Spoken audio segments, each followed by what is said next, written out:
இந்த செல்போன்ல இவ்வளவு மோசம் நடக்கிறதுக்கு காரணம் இந்த செல்போன் எப்படி வடிவமைக்கப்படுகிறது என்பதையும் நீங்கள் தெரிந்து கொள்ளுங்கள். கொஞ்சமாவது அதில் ஜாக்கிரதையா இருக்கணும், கண்டிப்பா ஜாக்கிரதையா இருக்கணும்னு நினைப்பீங்க. எப்படி வடிவமைக்கப்படுகிறது தெரியுமா? நீங்க என்ன பண்றீங்கன்னு ஸ்டாட்டிஸ்டிக்கல் அண்ட் டைனோஸ்டிக்கல் மேகசின் ஒன்று அமெரிக்காலேருந்து வருது. 15 நாளைக்கு ஒரு தடவை அந்த மேகசின் வரும். அதில் அவன் சொல்றான், இந்திய இளைஞர்கள், இந்திய பெரியவர்கள் ஒரு நாளைக்கு பெரியவர்கள் 150 முறையும் இளைஞர்கள் 300 முறையும் செல்போனை எடுத்து நோண்டுறாங்க, நோட்டிபிகேஷனை பார்க்குறாங்க. ஒரு நாளைக்கு 300 முறை சராசரியா. இதை விட கூடவும் இருக்கலாம், குறைச்சும் இருக்கலாம்.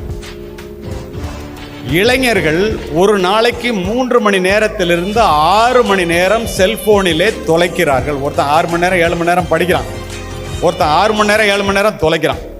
எவன் வாழ்க்கையில் முன்னேறுவான், எவன் வாழ்க்கையில் முன்னேற மாட்டான்? யோசிச்சு. சரி, இது மாதிரி நடக்கிறது செல்போன் உங்களை உபயோகப்படுத்துதா அல்லது செல்போனை நீங்க உபயோகப்படுத்துறீங்களா? யோசித்து பாருங்க.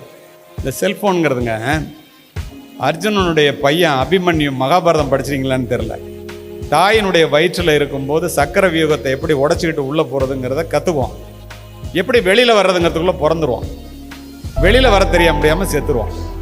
இந்த செல்ஃபோன் திரை இருக்க சக்கர வியூகம் மாதிரி தொட்டிங்கன்னா உலகமே திறக்கும், உள்ளே போயிடலாம், திரும்ப வெளியில் வர முடியாது, மாட்டிக்குவீங்க. அதுதான் இன்று இளைஞர்கள் அத்தனை பேருக்கும் நடப்பது. இந்த செல்போன் மிகப்பெரிய புத்திசாலிகளால் வடிவமைக்கப்படுகிறது. கோடிக்கணக்கான டாலர்களை கொட்டி இதை வடிவமைக்கிறார்கள்.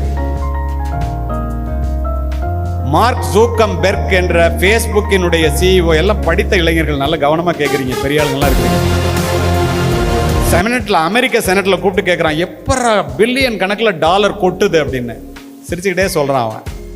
இங்கே உட்காந்துருக்கீங்கல்ல, இவன் பூரா நேரத்தை என்னிட்ட தானே சார் செலவு பண்ணுறான். செல்போனுடைய வருமானமே ஊடகங்களில் அதில் வர்ற விளம்பரங்கள் தான்.